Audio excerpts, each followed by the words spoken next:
ఇంట్లో ఉన్న ఈ అష్టదిక్కుల్లో ఆగ్నేయంగా ఉన్న ప్రాముఖ్యత ఏమిటి? ఆగ్నేయానికి అలాగే ఆగ్నేయ దోషాలు కూడా ఉంటాయంట. అమ్మా, ఆగ్నేయ స్థలం అంటేనమ్మా, ఇప్పుడు ఆగ్నేయ దోషాల గురించి మనం చూసుకుంటే పంచభూతాల్లో ఒక భూతం అగ్నిదేవుడమ్మ. అలాగే అష్టదిక్పాలకుల్లో ఒక దిక్పాలకుడు అగ్నిదేవుడు.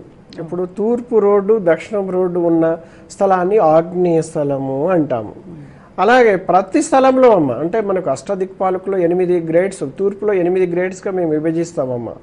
అలాగే పడమరలో కూడా 8 గ్రేడ్స్ ఉంటాయి, ఆగ్నేయ స్థలాల్లో కూడా 8 గ్రేడ్స్ ఉంటాయి. అంటే ప్రథమ శ్రేణి నుంచి అధమ శ్రేణి స్థలాలు ఉంటాయి ఆగ్నేయ స్థలాల్లో కూడా.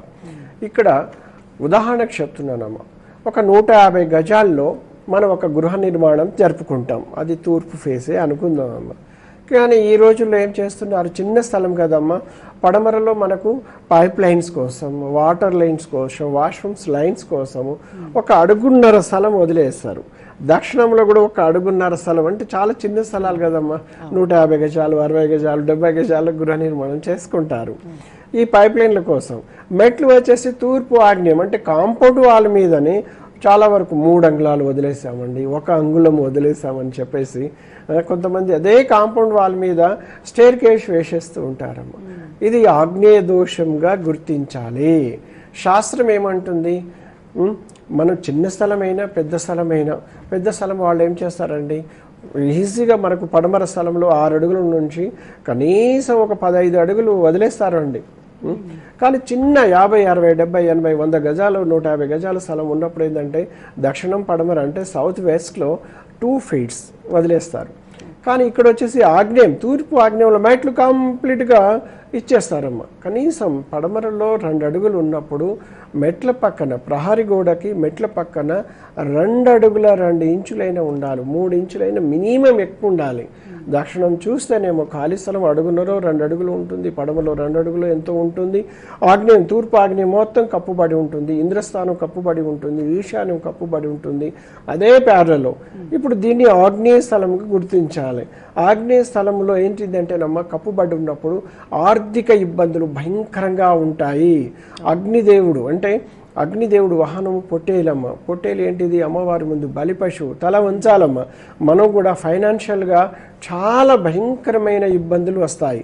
అందుకేనమ్మా ఎవరైనా కూడా మినిమం, అది విల్లా కల్చర్లో అయితే ఆగ్నేయంలో 20 అడుగులు 60 అడుగులు ఓపెన్ స్కై ఉంటుందమ్మా.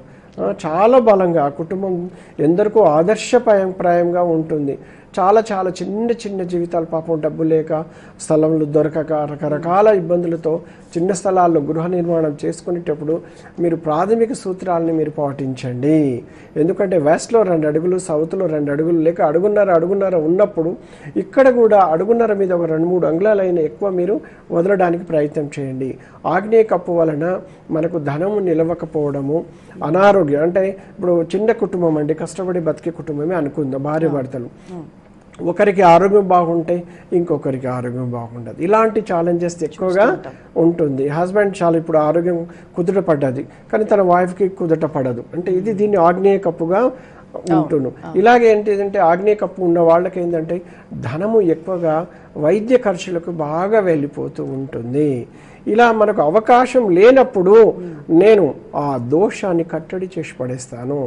చూడండి, మనకు అమ్మ ఇచ్చిన కళ్ళు ఉన్నాయి, కానీ చూపు మందగిచ్చింది, ఇప్పుడు దోషమే అదనమాట. అప్పుడు మనం ఏం చేస్తున్నాం, వైద్యునికి సంప్రదిస్తే వాళ్ళు లెన్స్ వేసేస్తున్నారు, కళ్ళజోడు ఇస్తున్నారు. మరి కళ్ళజోడు ఉన్నప్పుడు కళ్ళజోడు లేనప్పుడు ఎంత తేడా ఉందండి. అష్టదిగ్బంధన కూడా ఒక చిన్న ఉదాహరణ. మీకు ఇలాంటి భయంకరమైన ఆగ్నేయ దోషాలు పీడిస్తూ ఉంటే అష్టదిగ్బంధనతో అగ్నిదేవుడికి శాంతింప చేస్తానమ్మా.